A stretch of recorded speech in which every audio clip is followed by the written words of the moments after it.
ជំរាបសួរហើយនៅសួស្តីដល់ពុកម៉ែបងប្អូនសមាជិកទាំងអស់គ្នាដែលចូលចិត្តតាមដានរកការផ្សាយខាងតម្រុយរបស់បងប្អូនប្រចាំថ្ងៃតែម្ដងបងប្អូននៅក្នុងថ្ងៃទី21ម្សិលមិញសមាជិកយើងគាត់បានហេងទៀតហើយណាបាទគាត់បានហេងទៀតហើយសម្រាប់18ថ្ងៃសុក្រគឺចេញដល់ទៅ3ប៉ុស្តិ៍បងប្អូនណាចេញដល់ទៅប៉ុស្តិ៍ហូទៀតបងប្អូន3ប៉ុស្តិ៍បងប្អូនសមាជិករបស់យើងបាទ18បាទហើយយប់ឡើងគឺចូលបាន67មួយប៉ុស្តិ៍ទៀតបងប្អូនណា67មួយប៉ុស្តិ៍ទៀតពេលយប់យើងចូលបានខ្ទង់60និងខ្ទង់30បងប្អូនបាទខ្ទង់30គឺចេញទាំងយប់ទាំងថ្ងៃតែម្ដងបាទសម្រាប់ខ្ទង់30បាទខ្ទង់60គឺចេញ67បងប្អូនហេងមែនទែនសម្រាប់លេខ free ដែលបងប្អូនតម្លាក់ឲ្យបងប្អូនសមាជិកយកទៅលេងនៅក្នុងថ្ងៃទី21ម្សិលមិញបាទចំណែកបងប្អូនសមាជិកដែលគាត់បានយកលេខរបស់បងប្អូនយកទៅលេងណាសម្រាប់ថ្ងៃទី20បងប្អូនណាសម្រាប់ថ្ងៃទី20គឺយើងចូលបានលេខបុក VIP ចូលបានខ្ទង់7បងប្អូនណាបាទចូលបានខ្ទង់7គុត07បងប្អូនបាទ7គុត07ណាបាទយើងចូលបានចេញចំពុក B បងប្អូនសមាជិកបាទនៅក្នុងថ្ងៃទី21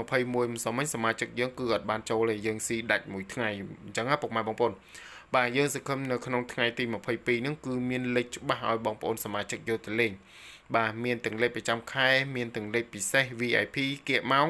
ហើយមានទាំងលេខ free ដែលបងប្អូន free ឲ្យបងប្អូនសមាជិកយកទៅលេងនៅក្នុង channel YouTube ឬក៏ Facebook បងប្អូនបាទសម្រាប់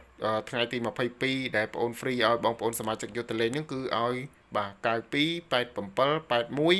41 16បងប្អូនណាសម្រាប់លេខអុកខ្ទង់វិញគឺឲ្យអុកខ្ទង់10អុកខ្ទង់8និងអុកខ្ទង់40បាទ3លេខគឺឲ្យ401គុណ287គុណបងប្អូនណា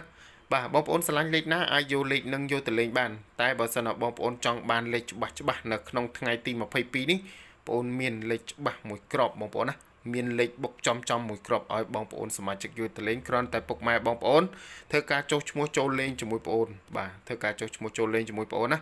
សម្រាប់សេវាគឺតម្លៃគួរសមមែនទែនពុកម៉ែបងប្អូនណា